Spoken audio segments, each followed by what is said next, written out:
It ain't easy to write a theme folks will want to sing out loud.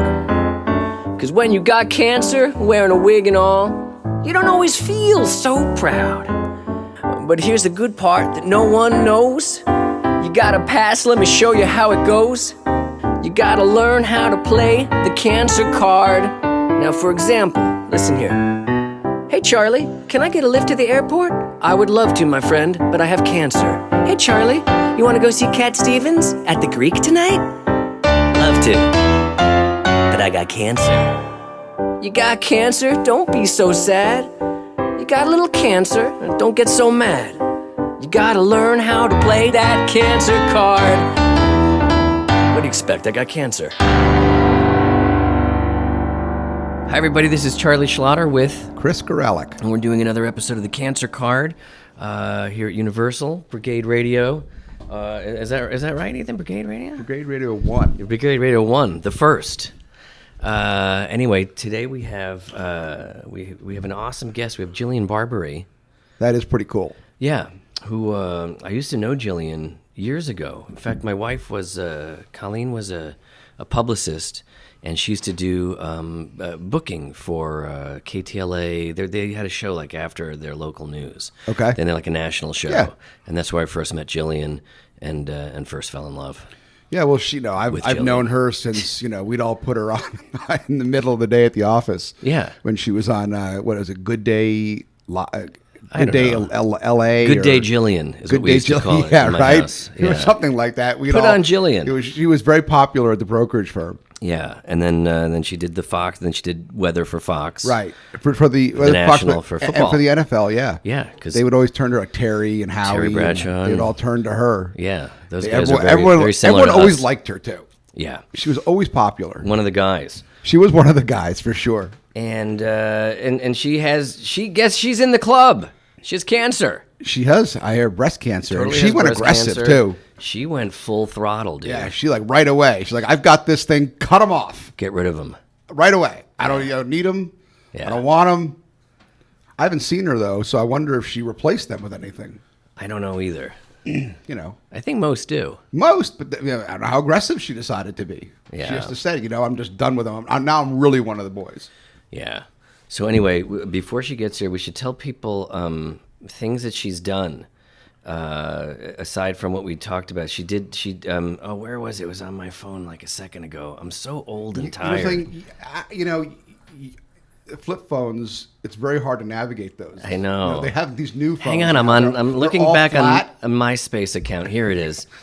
This is the thing I want to ask her about because I think this is freaking awesome. Dude, she was the host of American Idol Extra on Fox Reality Channel. So what she had to do on that show, she just had to interview the people that lost. Right. It's like the one that has to go to the locker room and interview the coach thing of ever. the losing coach of the Super Bowl. How did it feel to get out and tank and shit the bed in front of all these America, the whole country vote you off? No, Kelly Clarkson, there's no room for you in this show. Justin, come here. We're going to talk to you. But you know how big that show is? Wasn't that his name? Guarini? Justin Guarini? With all the things that she's done, yeah. The picture that she has on Wikipedia for her page is the picture of her talking to people on the red carpet at the American Idol finale. Why not? With all things that she's done, that's how big that show is. That's got to be Getty Images because they're the ones who just pick out stuff. How does that work? How does your photo go onto Wikipedia? I don't know. I think they just go to Getty Images where they kind of own your images and then they pay them a certain price because there are. My mom's here. They have a certain. If they want a celebrity, they just go and they say, "Hi, we like a picture of Chris Gorelick," and they find something. Who's they? Whoever Wikipedia. They say the Wikipedia people. Are there really people that just sit around and say, "We got a Wikipedia page up," and someone go find a picture for me? I would imagine it's a company, isn't it? Isn't it like a business? So you don't know. What do you think it is? Robots? I don't know. I think that somebody should have some input. You're an idiot. Where did you go to school? Where did you get your education? What college? No, plug it. USC. This is a USC grad who thinks that robots run Wikipedia. I know where you're taking me. All right, listen. People don't care about us. They care about cancer. How's your cancer right now? Where are you cancer-wise? Let's get a quick update before Jillian gets here. Right now, I've got a third diagnosis that is stagnant. So it's just, what does that even mean? Stagnant. That that's sounds laying bad. low. It's just they're calling it. They don't really know what it is. They're saying it's something called reactive hyperplasia, which is just lymph nodes that they don't really know what's going on. One of the problems today is that if you have a PET scan and you do these newfangled things that they can look at you, they can tell what something is so early on that they don't even really know what it is. Right. So they can see something, but because of my history, they got to scan me, so they don't actually know. How often are you doing this? I do it about once every 6 months. Okay. Well, the big scans are the blood work once every 6 months, but the scans twice a year. Okay. So now you're in the stagnant phase. Yeah, I mean, they think that it could just be something that there's no reason to have any alarm. It's been there for a few years, and it hasn't seemed to have grown. So I actually don't really think about it. You know, with the way they can treat these things today, I got to tell you, I don't really worry about it. Having been through it a few times, one that's pretty serious, I don't really have a problem because I know that if something happens, the odds that they're going to be able to take care of it are so overwhelming that I can sleep better than most people who have never had this before. Yeah. And go in bed going, I hope to God I don't have anything like that, because they don't know all the treatments, all the things that they can do. Keep you comfortable. It's just not that bad for most things. I don't want to completely overplay it or underplay it, rather, because it's still scary and it's still serious, and it's better. It's worse to do this than go play tennis for the afternoon. Right. But they do a pretty good job. They keep you comfortable and they take care of it. So having been, as you say, behind the dark veil, and lived behind the dark veil for a number of years, I don't worry about it as much as I would have had I never had that experience. Yeah, I think it's getting tougher to play the cancer card because no one seems to give a shit anymore. They really You don't. have to have the coronavirus now for anyone to care, like to get out of your way at the supermarket to give you that, that front space in the aisle. Yeah. It's true. I mean, I'll go in for biopsies to take one. I had one just a couple of months ago. I go in, and Jennifer will take a snapshot of me in the hospital bed right before I go in for surgery. Right. Put it out on our family group chat. Because that's when you look your best, is laying in a gown. Right, exactly. You know, but my kids have seen this so many times, and it's always been okay. They don't even acknowledge. They don't even care anymore. They're so done. They are. You're so irrelevant. I'll see. So how do I get away with something extra when they don't even care that I'm getting a little minor surgery done? Dude, I'm painting my house right now. That's how badly I play the cancer card. I'm lifting furniture and dusting molding and fucking taping everything. And it was so funny because my family actually said, "Oh, this could be fun. Well, it'll be like a family thing." Well, I cut to Colleen and Julie are getting their nails done. Quinn's at the beach with Nugget. Becca's up at UC Davis visiting friends, and I'm listening to bad John Denver music on my Google Home by myself. I mean, that's well, them. You've been a source of great comic relief in our house the last few days when you told me that's what you were doing. Yeah, because we've been acting it out in the house of Charlie moving the furniture around and painting the inside of the house. Because it seemed like a romantic adventure at one point. I thought, oh yeah, I could be that guy. Look at these walls. Give them a beautiful coat of new whatever. And here's the thing too, I'm colorblind. So it's not even like I get to enjoy this rich color that everyone wants to see in our, I get nothing. Are you really colorblind? A little bit, apparently. Okay. Yeah. How are you a little bit colorblind? Are there different scales of colorblind? There are many different. Yeah, it's so like. Can you see blue? Like your glasses. I mean, everyone has a different. Yeah, I think I could see blue. If you'll notice, although today I'm wearing kind of something with color, but for the most part, I do like to wear tan, gray, and blue because I know that it's not going to offend people. Well, how do you that are know looking that at you me. Don't see a color? So I didn't until Colleen and I bought our new house and in where we live, and we're decorating. And we had a decorator next to us, and I said, "Oh, what about these two colors together, and these three? And doesn't that make sense?" And they both looked at me like I was from another planet. So do you learn over time? I can't see yellow, so don't pretend. Yeah, I did this prism test, and out of a million different colors, I could see 1,000. So I see colors on a lesser percentage, and I guess I really have no taste when it comes to mixing and matching colors. Well, if I could do... I blame it on cancer. That's the first sign of cancer. I'll tell you, though, if you are painting the house, and we're doing a show right now about getting away with things because we have cancer, you're not doing us any good. Because how am I supposed to advertise this to people? I know. You've run out. People don't care. People don't care about my stuff either anymore. But it worked for a long time. Yeah. I did get away with a lot. So I don't want people to think that when they're first diagnosed that they're not going to get anything. When you're first diagnosed, you're going to be able to get away with a lot. Totally. Totally use it. But I think, I don't even know now. I in a way, I kind of disagree. I think, okay. And especially for women, it's like... I get, it's like how we feel about guys with prostate cancer. Well, it's not really cancer. It's not really. It's like, come on, whatever. I think the flu sounds worse. And I think breast cancer is awful, and we'll find out from Jillian. Yeah. And men can get it too. Well, hers went into the lymph nodes, though. It's a little bit different. They didn't cut it out and have radiation, or just have radiation. Is that what hers is? Yeah, her went into lymph nodes, so she had a full chemo. Like, she had the real deal. All right, whatever. But I think as a woman, you kind of say to yourself, well, at some point, there might be a goodbye.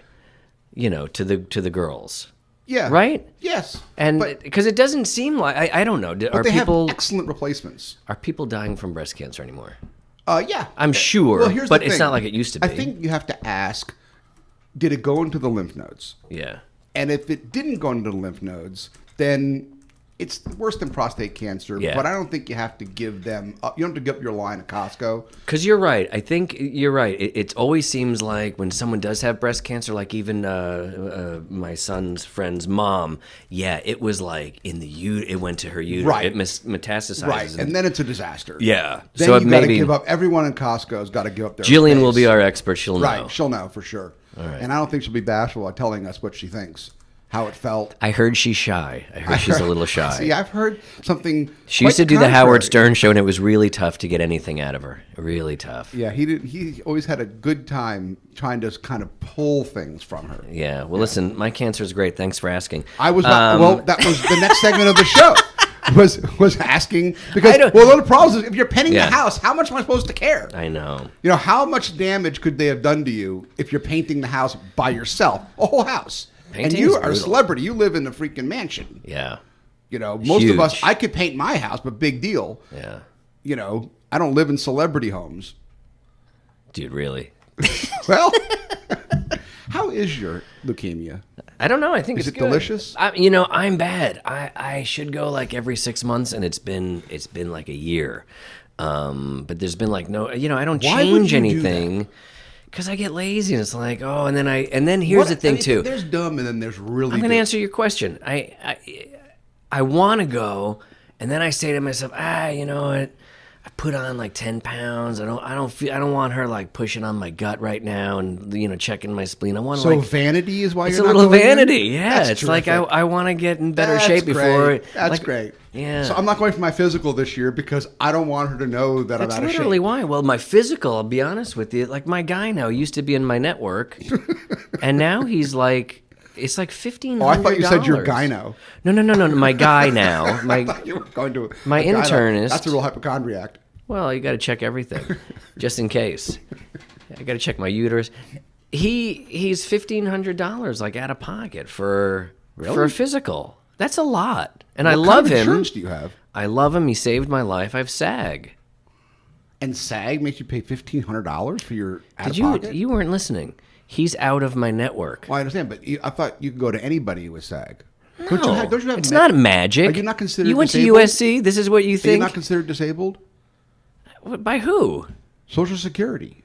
I haven't reported myself disabled to anybody. Is that what you've done? You've said, hey, I'm disabled. Give me some stuff? I'm on Medicare. Hang on one second. Jillian and Barbare just walked into the room. Can we pause?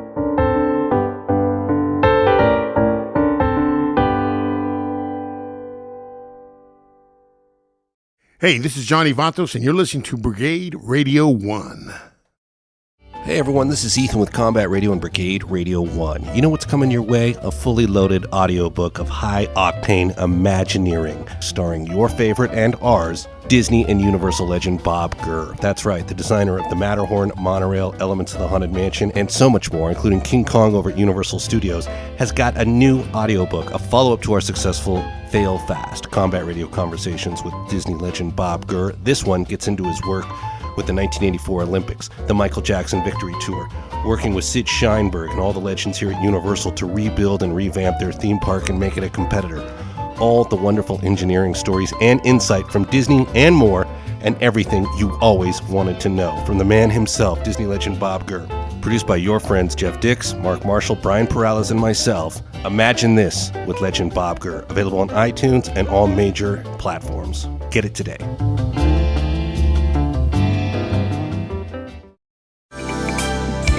Hey everyone, it's Ethan with Brigade Radio 1, letting you know about the new Brigade Radio 1 YouTube channel with special content, special features, special craziness, special for you. Everything you need to know, from the live remotes, from the craziness backstage at the Canyon Club, back around to all the stuff that's being shot here at Universal, to craziness in general. Go to the YouTube channel at Brigade Radio 1 and subscribe today. You may even actually win some concert tickets.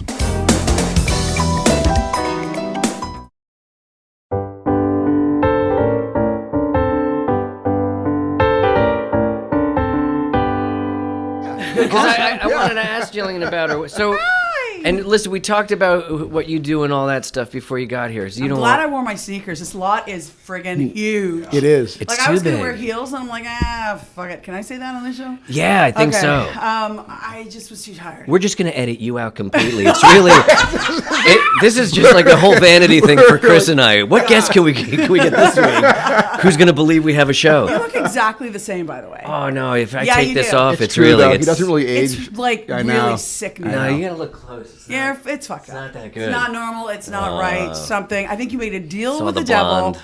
and then he gave you cancer as a result. You're like, as long as I look the same on the outside, I don't care what you do to me on the inside. And he goes, okay, fuck it, I'll give you cancer. In a way, that's kind of truth. You know, my grandmother was 94 when she died, and we'd say, "Oh, Grandma, you know, you look so great. How can?" 64. And she's like, "Charles, I know I look great, but I feel like shit." You know, and that was the bad thing. Like, no one could believe that she was dying because she looked so great. Yeah. That's one of the weirdest things about getting cancer, especially the kind. I mean, what kind is yours? Non-Hodgkin's lymphoma? I have leukemia. I still have it. I have what's called. In fact, that's what we'll talk about cancer a lot today. If that's okay. Well, yeah, and we'll talk about boobs too and stuff Well, like that. that's I want to the get a other little thing. crass, but not too much. Physically, a woman gets breast cancer. It's like, oh, well, you're known for your femininity. I had really nice, real natural boobs. Should have done Playboy.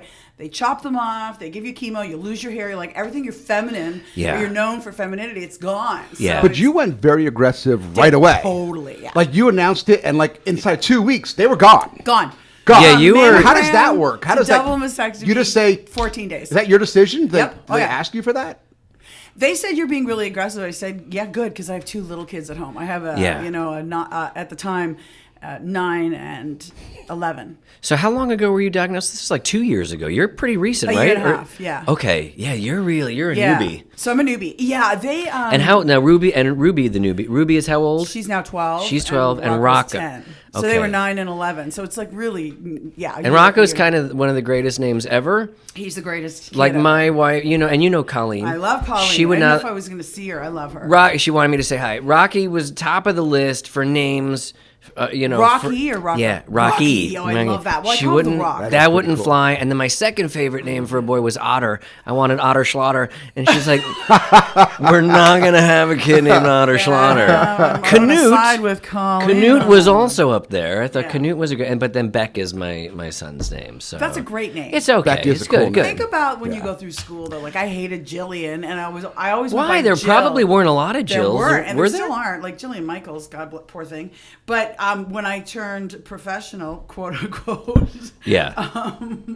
I went with Jillian because it was just easier. Yeah. See if my phone is off. I want to make sure it's off. Oh, that's okay. We I'm take blind, calls too. during this, especially while you're speaking. I've been emailing my agent. Hey, He took 2 auditions while I was. I really did. Voiceover auditions. Did you? You didn't hear me recording them? Oh my God, this place is incredible. The history here. It's pretty great. Yeah, It's the Alfred amazing. Hitchcock thing. He's my favorite director of all time. Yeah. Of all time.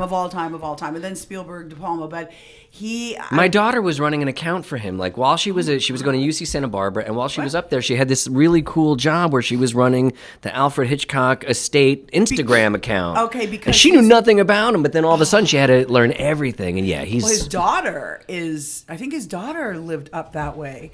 She was in her 70s when I met her. I think you're right. I think you're right. Yeah, and they did this. Did you meet him? No, but they did this massive coffee table book, and they interviewed me for it because they know I'm such a massive fan. And strangely enough, my birth mother, whom I met when I was 34, she was pregnant with me, and she was working at a radio station, and he was in Toronto promoting a film.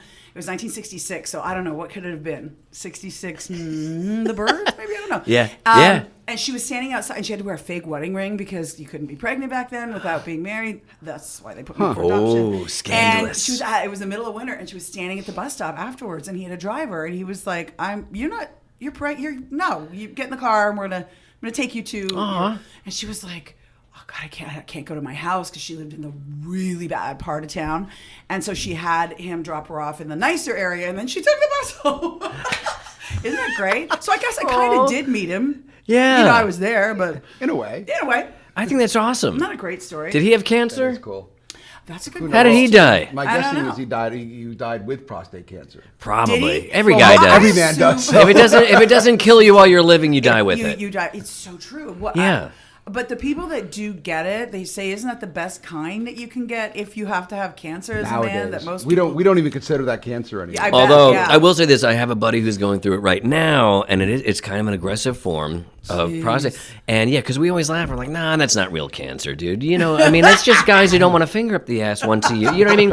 That's how really get checked, no problem. And it's not that bad, honestly. And it's worth it. It's your life. It's totally worth it. It's like, how did you find out that you had yours? Mine was silly. I had, because like I said, I have chronic myeloid leukemia, which isn't curable, it's treatable. So I basically, people, we were a few episodes deep into this, so they kind of know my history. Right. But I basically just take chemo in a pill. It's medication I take every day. It's called Gleevec. For the rest of your life. For the rest of my life. I have to take a pill for 10 years, but... And that's kind of new, isn't it, I with think breast so, cancer survivors? Mm-hmm. Yeah, it is. What's the medication? Oh, God. Is it a big name? I don't even know what kind of tit cancer I have. Like, I remember people on Twitter, they're like, oh my God, I'm B negative, HER2 positive. I'm like, I don't know. I just want my tits gone. So people get deep into their shit. Oh my God. It's amazing how many people don't know what people have, though. I mean, my brother's dying of cancer. People say that to me. I'm like, what kind of cancer? Like, cancer. Yeah. Like, well, there's what kind that I don't really know. People have no idea that there are. Cancer is just a growth, and there's so many subsets of that now. Yes. Like I have leukemia, and I always have to say I've got chronic myeloid leukemia because there's so many different kinds. Adam West died of leukemia, and I'm watching that on the news. I'm like, oh no, so maybe I am going to die. No, he has a different type, and it's the same thing, and that's why we're doing this stupid show. We'll do a bunch of these just so that people hear like, oh, I have cancer. It doesn't mean you're going to die. Exactly. And we just want this to be available to people that are diagnosed, because I'm sure. So cut to Jillian, you get diagnosed. Yeah. So what happened was I went for my girlfriend and I used to do this annual mammogram party at the Four Seasons in Westlake because we wanted it to be like where my other daughter was working. She was the hostess at Coin and Candor for a little while. But my God, that's the greatest place. Yeah, but that's she cool. hates everybody in West. She's like, I hate these rich white people. Yeah. She does. She hates them all, I and now she's working at Mercedes there while she goes to college. I go, honey, what are you? The poor white people. Exactly. And by the way, his daughter, his daughter is the poster child for really good-looking rich white women. She's not blonde because I go there all the time. She's blonde, thin, and by beautiful. choice. Yeah, I think they're She's probably like brunette looking. now. She looks like she can only be rich and white. Of course. Look at Charlie and look at Colleen. No problem. And we'll get them on the show at some point. But no, my Quinn, my middle one, her goal in life is to become a trophy wife. That's really all she wants. God bless her. And here's why I say that. She watches NBA and just goes, I like that guy and him and him. Yeah, that'll work. That's my future son-in-law. The older I get, the more I go, what a fucking idiot I was. Like all working, idiot, having a career, diamonds, having a career, buying my own Porsche. I'm fucking idiot. And then my friends. Here I am at 53. They're all like, living in the luxury. They've got rich husbands. Their biggest decision is what private school they should send their kids. I'm like, Right. oh my God, I'm still looking for gigs. So it's just, there's, I like Quinn. So anyway, I know She has it right. She's got it down. Yeah. At that age, if she can learn at that age, God bless. She wants to be a Sunday school night's- teacher. Sunday That's night's really game what she was wants. like husband shopping for her on television. Oh yeah, The All-Star completely. game. It's all over. Yeah, and now it's like she watches March Madness. She's like, she could start there. farming these guys. You know, that is. She just loves tall, black, beautiful men, and you know. So obviously she has no daddy issues because I'm 4'9", and you know, and squeaky white, and yeah, she does not want dad. great. God That is so bless great. her. I can't believe you have kids old enough that want to. I know, 22, 20, and 18. So Oy, boy. Yeah. Okay, so when did you find out? I know your I- listeners already know, but how old were you when you I found think out? I'm like I think I'm the same. I'm 53. I think it's 13 years. It was 2006. I remember when you got diagnosed, and I remember it was such a bit like that's what you hear. You hear those words. Yeah, you were probably one of the Right- few that because in the very beginning. I didn't come out. I didn't come yeah. out of the cancer closet Yeah. until like a couple of years ago when I did this campaign for the LLS. Wow, that's when you decided. And did you tell people at that point? I've had it for 10 years at this Yeah. point?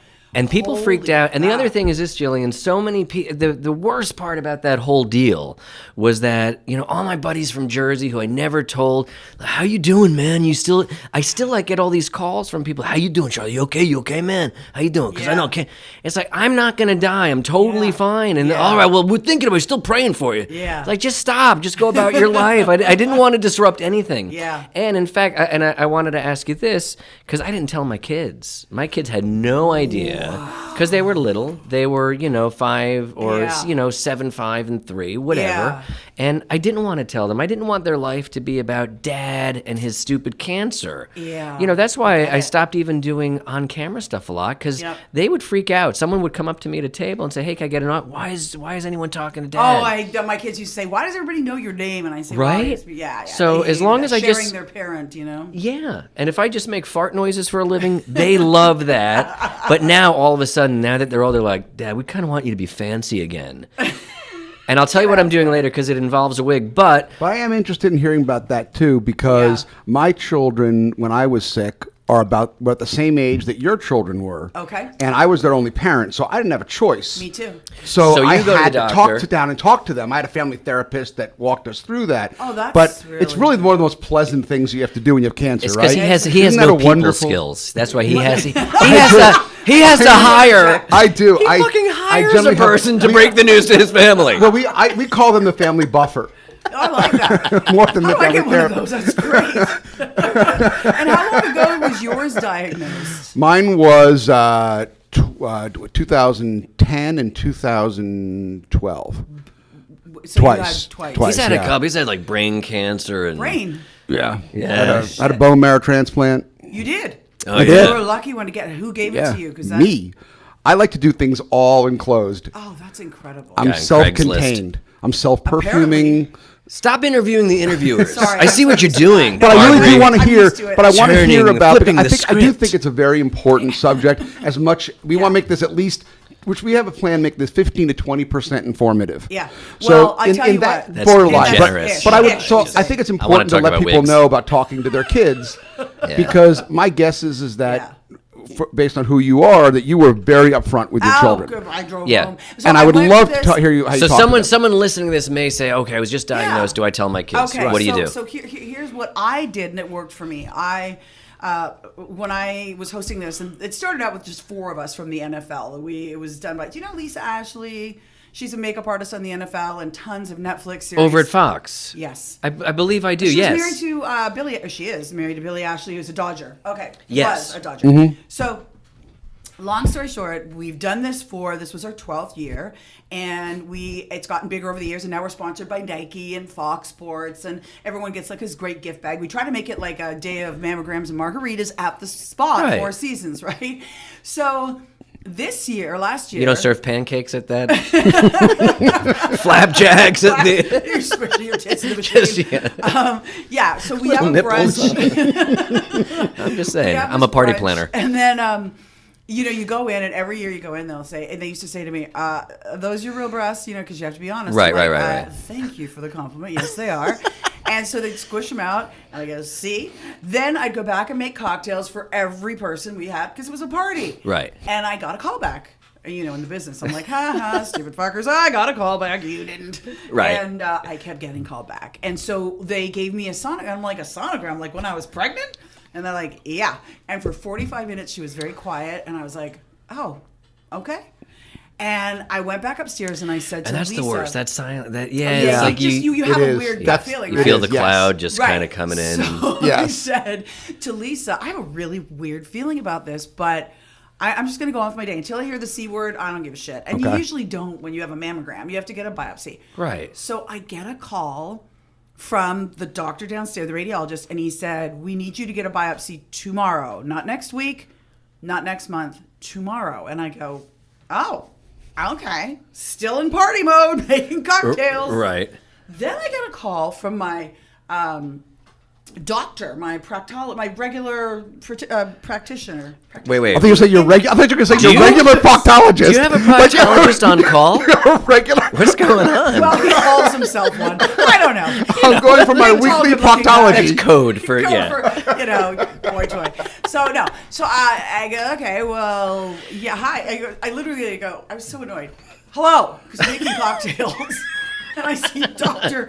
Roy Theodore's name. I go, why are you calling? What's up? And he goes, well, you're handling this very well. I go, handling what now? And he goes, cancer. And I said, no. How the hell do you, what? And he goes, yeah, they called me. And I go, how can you tell from a mammogram and a sonogram? And he goes, well, they said, quote unquote, you have textbook breast cancer. And I go, oh. And then when they said it, I said to well, that's got to be a little encouraging if they say textbook, right? Doesn't it sound like okay? Just the C word, right? So it's still a little scary. So on my way home, I call up the Bedford Breast Clinic because I had just gone through this with a friend of mine, Deborah Tate, who's Sharon Tate's sister. I don't know if you know. Oh my the gosh! Actress. Yeah. Well, I know Sharon Tate, but okay. So she has a sister named Deb. Deb was 16 when Sharon was murdered, and Deb and I have been friends for 22 years.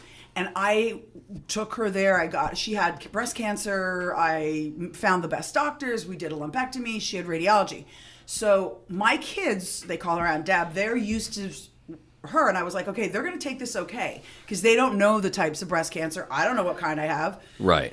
So I called up the Bedford Breast on my way home from the Four Seasons. And I go, hey, it's Jillian. They know me. And they're like, how's Deb? And I go, oh, she's great. I go, but I want to book a double mastectomy for like as soon as possible. And they're like, what? And they said, have you had your biopsy yet? I go, no, but I know I have it. And so I want people to know that it's not always a lump. It's not always painful. Mm-hmm. I was putting my bra on one day and I saw my nipple was inverted and I go, that's fucked up. Okay, wait, go back and say that slower. No, inverted nipple. But just stop at the inverted nipple part. Had that happened before?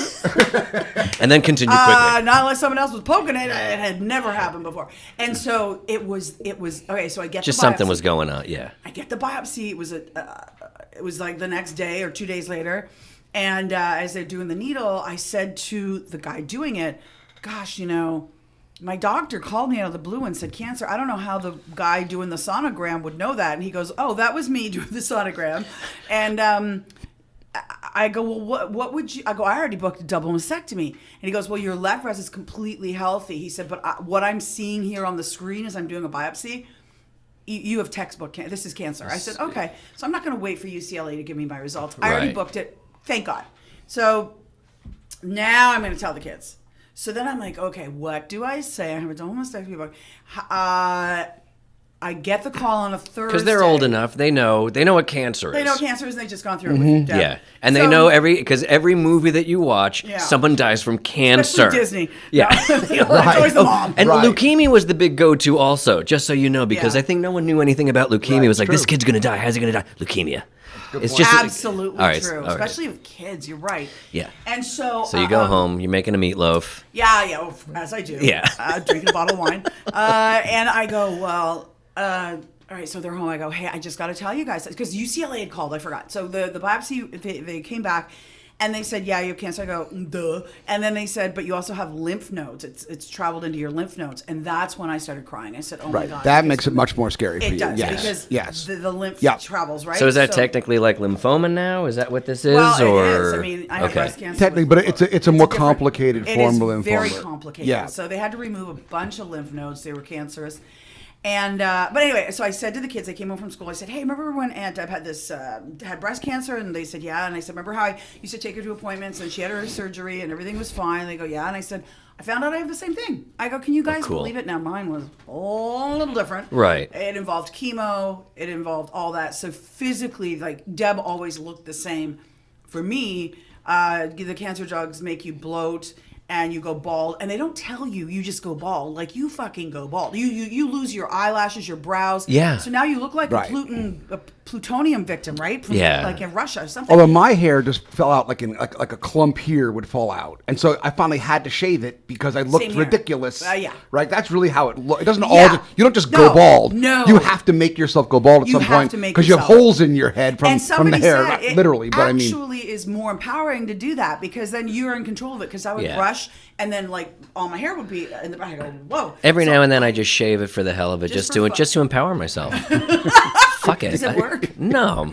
See, for me, it's amazing how things work out because for me, shaving my head, it wasn't. It didn't bother me at all that I had cancer until I shaved my head. Yeah. And then I looked in the mirror and I went, "Oh my God, I'm really sick." Okay, so you know what it hit So me? for me, that was there's a moment. That was my moment. Yes. When I did that, my moment was when my eyelashes and my brows came out. Okay. And I was like, because bald for me, I was like, I don't care. I put on some makeup. You could rock some hot chicks could rock the bald. Rock the bald. Yeah. And then about a week later, it all came out, and I was like, oh. Why didn't anybody tell me all of your hair comes up? What the fuck? Nobody told. I just thought I'd get bald. It's like, I don't understand what's happening. And then that's when I felt it. And my kids would see me getting the IV drip on every Saturday. And I think it hit them a little bit then because physically you're just like so bloated. And I just went you're off a single chemo mom. 8 months ago I was off chemo. Yes. And I worked every day. So I'm a single mom of two. And they're used to seeing you as the pillar. Yeah. And I was strong. but I had moments, I had dark moments where I'd go into the shower and cry. But I'm saying when they see that there's a chink in the armor, that mom is human, that's really tough for them. I think they, I'm doing my own podcast I'm going to interview them about how they. We don't talk about other podcasts on this. So you came on this thing just to promote yourself? Yeah. No. That's why you came here? No, by that I mean she's playing the cancer card. Unbelievable. I sit in my kid's selfish. room with a microphone. We just shoot the shit. You're playing the cancer card? As much as I can, I do. But good for you. No, it actually was a fine process because my kids were like, okay, cool. And I literally think they just went out and played after that. And I said, okay, that went really well. Yeah. They have no clue what this is. And then when I had the double mastectomy, I was I didn't want to scare my kids because there's like hundreds of stitches and you look like Frankentits, right? So I was like, and then you've got tubes coming out. And you're bruised and right? Yeah, and you're carrying these. It's a thing. Bags of or whatever you leak, fluids. So I'd hide them in pockets. And then, of course, they ended up seeing, and they were like, what? Bing, bong, bing. This doesn't make... Deb didn't have that. What's happening? And I said, well, I said... Mine's more special than hers. Kids handle that stuff pretty well, though. Yeah. Generally. Did they handle it pretty well? They did. They did, right? And they handle it much better than you think. You think they're going to freak out. Yeah. I mean, I had a lot of things that were done also where I looked like Frankenstein. I had a thing put in my head, and I had a big scar across top of my head. And I thought it was going to freak them out. And they were like, oh, you got... Look, you got something on your head there. You look like staples? Tinky Winky. What do they use staples? I don't remember now. I gotta remember. I don't remember a lot, but I mean, it was they drilled a hole to put a catheter into my head, so they put the chemo right into my brain. Holy crap! And how are you even able to talk and everything? Like how are you? Well, the right side of my body was paralyzed. The right side of my face still is. That's why I'm on radio. Yeah, he's a mess. But you look great. But I got a fine, podcast, now. But it took me a lot longer to look a lot better than you did. I mean, you look fantastic. Oh, you're sweet. There were really dark days where completely with the cancer, I was on so much medication. Well, you know how that is. And then chemo, Yeah. I opted to have the port in my arm for the entire time. So it was 8 months of a port. And I had 8 months of chemo, and it was. I worked through the entire thing. My first round was great. Everyone's like, "You have so much energy." I'm like, "I know. Chemo's what a bitch. Right. Chemo's my bitch." Yeah. Second round, you lose weight. They're all like, "Jillian, what are you doing? You look great." I know. I'm like, "You're cancer, not jealous." And then the other thing, they're like, "Your skin is so good." I go, "It must be the chemo." I kept getting compliments on my skin. I was like, "Okay, it's got to be the chemo." I thought maybe you ordered like the youth injection Yeah, right. I'm supplement. like, give me something good, Right. And then there was they'd say, "Well, we have Benadryl." I said, "Please give me Benadryl." It's the only time I didn't want visitors. I wanted to watch Netflix. I put my earbuds in. Yeah. I didn't want to talk to anybody Yeah, else. I hear you. I just, it was my time, Yep, you yep, know? yep. And I remember Dorothy Lucy one time, she said, And you guys are still friends? Oh, yeah. And Sam Rubin, are you still friends with him as well? she was friends with Sam. She was friends with, that's right. She knew Sam. Because he's such a sweet guy. I don't know Sam very well at all. Okay. But Dorothy had mentioned, she goes, something about coming by, and I go, "You're not in the building, are you?" And she's like, "No." Like, because I was getting chemo at that moment, and I was like, "Please tell me you're not here." She goes, "No, I'm not." I go, "It's my only time that I don't have to be on the radio. I don't have kids around.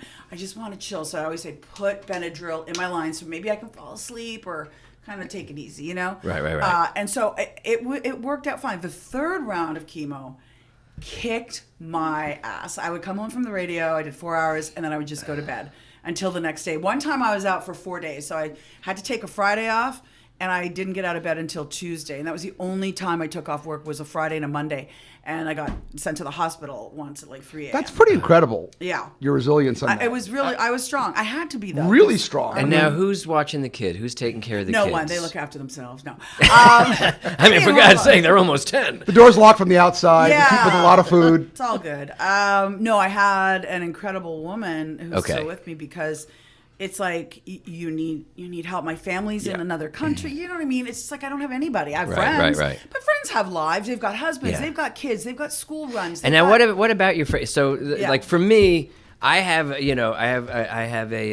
list of friends before cancer, and then after, and it's like when you get married too, and then when you have kids, the list is always changing. You're always making it better and improving it. And I think the post-cancer friend list is probably like now going to be the best friend list you have.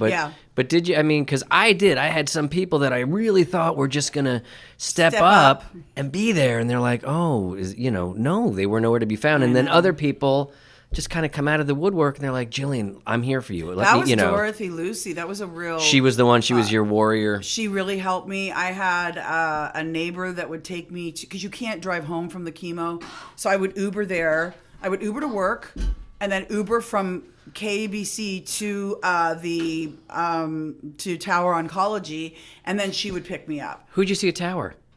Dr. McAndrew. Wilhelmina. Yeah. Oh my God. She came to check on me. Philomena, yeah. She's McAndrew. beautiful. She's unbelievable. She had to take over the rounds because I see Dr. Park over there. Okay. Who I love. Okay. And while I was in the hospital, she was the first. She's like, I'm filling in for Dr. Park today, and she's beautiful. It's like this is what you want to see. And then she's got. If you're like dying this, of cancer, you want to see a beautiful woman. But she Dr. had McKenzie. this long, gorgeous, dark hair, and I was like, she's wonderful. You bitch.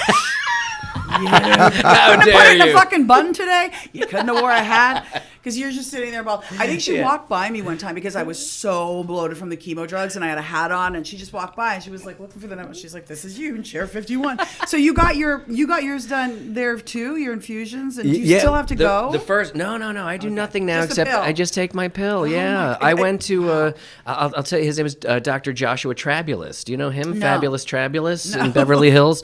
Everybody seems to know him, and he has, and everybody has a story about this guy that he has like at one point saved somebody's life. Well, what's his? Is he an oncologist? He's an internist. He's just an internist. So I went to him with what I thought was a spider bite on my arm. Oh my God. And he said, I'll make a long story short. He said, it's not a spider bite. It's a clot. They do a blood test, and on his machine, it came up to 50,000 white blood cells. Oh. The average is like 8,000. And we're God. sitting knee to knee, and he says, I think you have leukemia. And I go, no, I don't, because I'm married and I have kids and I don't have any of that. Yeah. I said, maybe I'm not allowed. No. I'm not allowed. Maybe I have mono, or maybe I have Epstein's bar. I'll give you those two. But but I will not accept leukemia. I drove Well, home. but he goes home. As I'm driving home, He called Colleen. He calls my wife and he says, "Hey, you know, Oh my God. Charlie left here thinking he has mono, but I think he's got leukemia." Oh, you poor boy.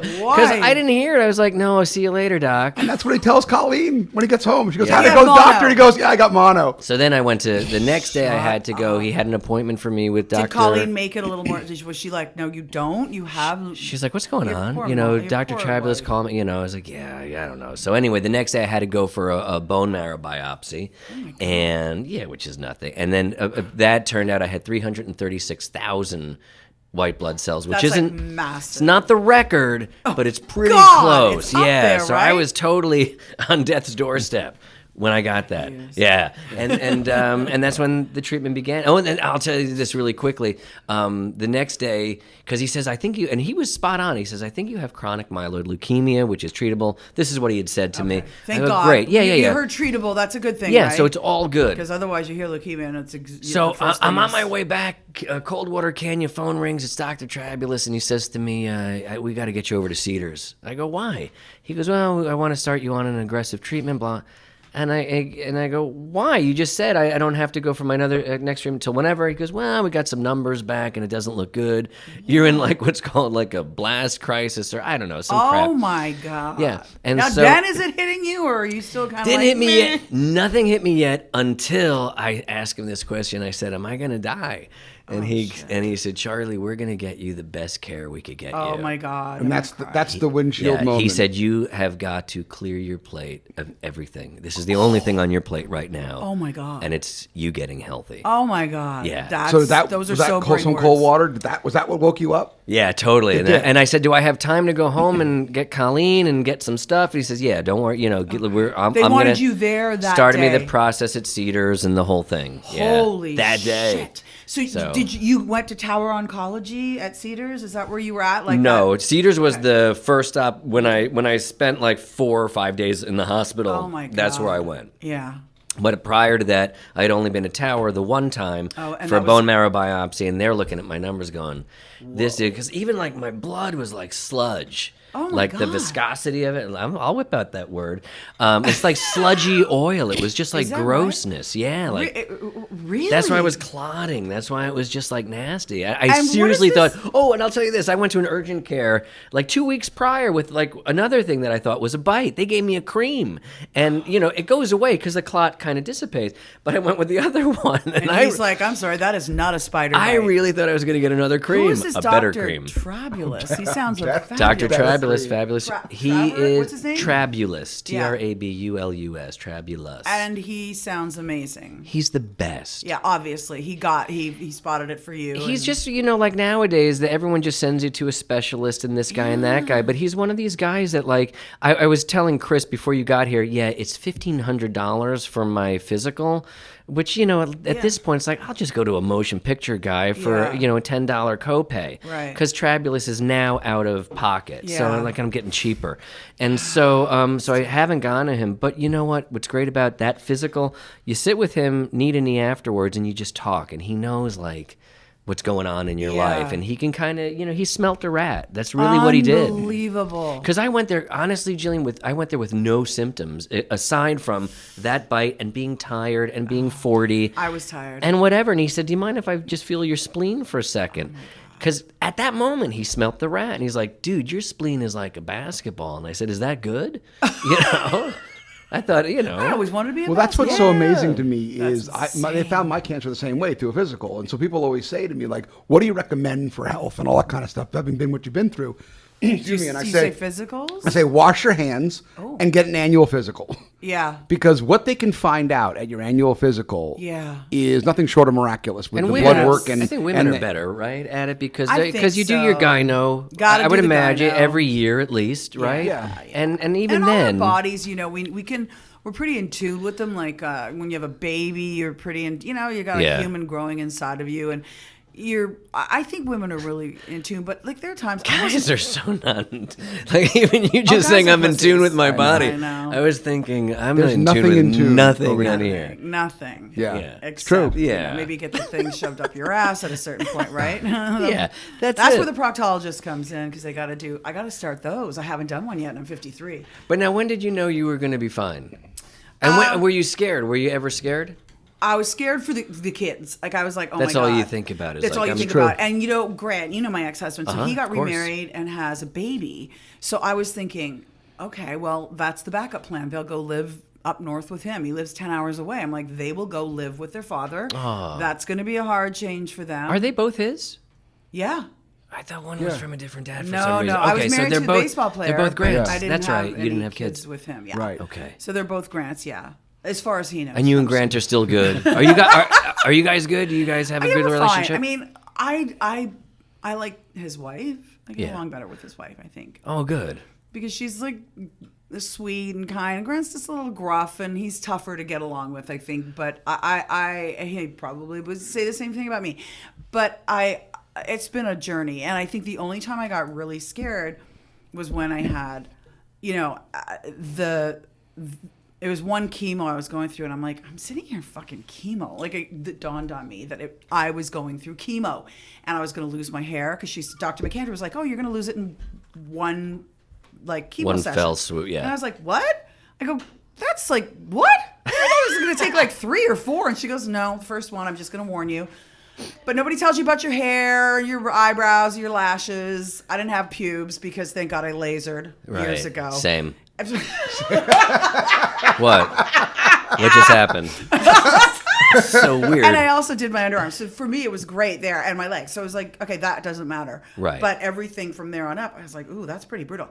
But as far as I have to tell you a funny story. But your hair looks great right now. Well, because it's a wig. I understand, but you really wouldn't know. Like, no. some people you could tell. No. But this is fantastic. Well, I have a blonde one too that's exactly the same but my natural hair is coming in super black and super. Which it will come in differently every time that you because I lost my hair. I lost my hair 4 different times. Oh my God. And over the years, full thick and head of hair. But it came. My hair was. Right now, it's a little tiny bit gray, but I was more than 50% gray when I first got sick. No. Yeah. Okay, so that's the other thing. I always say if you want to get my hair color goes back and forth. Yeah. Too. Does like it? sometimes, sometimes I'm really gray, and other times it's now it's like one time it came Sandy's. back curly. One time not curly, Mine's but super wavier, curl. Mine's wavier. But it curlier. comes back differently. Mine's black. My son actually said the last time I went in to get it done, I said, once this is it, however my hair grows in this time, that's it. He looks at me and goes, well, if we don't like it, can you get chemo again? That's such a great point. I love kids' resilience. Right? Kids are funny, and thank God, because the humor gets you through so many dark times, right? Yeah. I mean, they did for me. I know that. Oh, 100%. So do you like how it's growing in? Can you tell yet? I love it because I go, oh my God, I actually have to wash my hair again because I didn't, Yeah. But I have a funny story. So really quickly, it was the morning of my surgery, and my cancer doctor comes in, Dr. Leslie Memzik. She's amazing, and she has her Superwoman cape on. I'm like, great, you're going to lose my tits. Thank you for taking all the cancer out of me. Then the reconstructive doctor comes in. She goes, hi, remember me, Dr. Castleth? And I'm like, yeah. She goes, you never got back to me to tell me what size you want to be. She goes, you are the only person that I have ever encountered in Hollywood as a woman who works in television that never, do you not give a shit? And I go, oh, so I literally I'm on the gurney, and I punch in Jillian Barbare bikini pics. I go, just make them look like that. And she goes, okay, I'll do my best. And I was like, thank you. That's fantastic. And that's a true story. I mean, I just didn't give a shit. My thing was my kids. Yeah. I wasn't Of course. I don't even have nipples right now. And people are like, oh, are you going to get reconstructive? Are you Or do the tattoo? Yeah. No, it's too much time. Nobody got no time for the that. tattoo is kind of cute. I'm not dating. I don't give a shit. Right? My girlfriend is dating a major rock star, and she has them, and he's fine with it. And it's like they look. Tits are for kids, Jillian. Tits are for kids. They really are. Tits, or the tricks are for kids. Yeah, Tits are too. Is that it's the for saying? feeding I don't kids. know. It is true. That's what I said. I've already done men's magazines. I've Yeah. already fed my kids. I don't care anymore. There's no use. Yeah. Good for you. For me to sit there but they do look real. I mean, it's an Jedi mind fuck, because you're like, are those hard nipples? And it's all soft. It's all like regular smooth. That is, they can do wonderful things. They can. They can do amazing things. I just don't have the patience. It's great. I'm gonna have to find a guy who his fetish is no nips. I'm sure. Believe me, They gotta be out there. you're right? not going to have any problem. Yeah, and then honestly, The way that you look, it won't matter what they are. you know who cares are like 20-year-old guys. Oh, okay. So I they're think. out. Okay. You know what I mean? And I do not want to date somebody. Yeah. that is That's funny. 20. I think guys like us, anybody just has a little wear and tear who kind of gets it. Yeah. I'm not going to Especially- go out there and say, "Hey, no nipples is the sexiest thing ever," because you're not like really looking for It's that. like a Barbie doll. But there's a lot of Barbie doll. it really is. Yeah, It does. It's like, oh my God, it's like a Barbie doll because they just like, how they don't have, like G.I. Yes. Joe, I don't think he has pubes. No, Right? I've never. He's got a kung fu grip, He's got a but he kung can't fu grip grip. anything. I'm glad you're healthy. Oh, I'm so glad that you are too. Yeah, because cancer it's stupid. It's It's like stupid. don't be afraid. It's a dark time. Letrozole, that's what I'm on for ladies out there. But I have a different cancer than you might. But I just Exactly. want, get yourself educated, get your mammograms. That's what I say. I was going to skip this year, and Lisa Ashley said, "Fuck you, you're the bartender." And I was Oh, like, yeah. Damn it! And it's- and if I hadn't, And I it's would- Right. Listen, I always say this Right. too. I always say Get that stuff done. I don't wish cancer on anybody, but there's like a few people you boatload, do? a couple. No, I really don't. I can't because know, I can't. I know. But there's like this boatload of clarity that just comes along with it. You know what I mean? And I'm sure you've had that as well, where it just puts everything in perspective. Mm-hmm. It's a bump in the road, and you just get past it. Well, do you say cancer free or do you say remission? Because I find people say like I don't say anything. I say I have cancer and I take a pill. For Yeah, me, it's it's like different for you, Yeah, yeah. for me, it's like birth control. As long as I keep taking my pill, I ain't gonna get Right. pregnant. God bless the day they make that for men. What about you? Do they say to you? They won't take it. I go in for blood work. I go in for blood work every 6 months, and But- I get a scan once a year. Okay, yeah, I'm at the scan part too. So, Yeah. but you know what? Get yourself checked because it's the most important thing. Get your you annual can physical, do. get your mammograms, Do have your it, colonoscopies, do it. Yeah. do the routine I've stuff. got to get a colonoscopy. It's Have you so had one? right. No, but I'm available. Listen, this Jillian Barbare, she's been our awesome guest, slumming on the cancer card. Listen for her show. It's called Ask Jillian. You're like number 5 or something on I don't whatever. know. You But- have a top rated. Do I? I think so. It started last week, so I can't imagine. But people love you and they love to listen to you. Thank Your you. voice We have is awesome. Yeah. Fun. We have, today one of the episodes that's up is Deborah Tate. So she talks about where she was when she found out her sister was murdered. All the stuff that you don't hear in books, Yeah. or you don't read, or Colleen will listen to that. I won't listen. I'll to that. listen She to loves that. murder. That She sounds loves like a all great that. Women love crime stuff, but They Deb, do. Yeah, Maybe but I'm- Deb's also had a maybe I'm different kind life. of like a woman. That you are kind of like a woman, A little bit. but only from the waist down. Yeah. That's true. I've been told that. You think you're the first person to tell me that? Jillian comes here to speak the truth. God bless everybody for listening to this. My name is Charlie Schlatter. I'm here with Chris Gorelick, and that's it. Have Thanks a great for day. having me. Thanks so much anytime. for being here. Get This your was a lot of fun. mammograms, ladies. Get your mammograms. It ain't easy to write a theme. Folks will want to sing out loud. 'Cause when you got cancer, wearing a wig and all, you don't always feel so proud. But here's the good part that no one knows. You gotta pass, let me show you how it goes. You gotta learn how to play the cancer card. Now, for example, listen here. Hey, Charlie, can I get a lift to the airport? I would love to, my friend, but I have cancer. Hey, Charlie, you want to go see Cat Stevens at the Greek tonight? Love to, but I got cancer. You got cancer? Don't be so sad. You got a little cancer, don't get so mad. You gotta learn how to play that cancer card. What do you expect? I got cancer.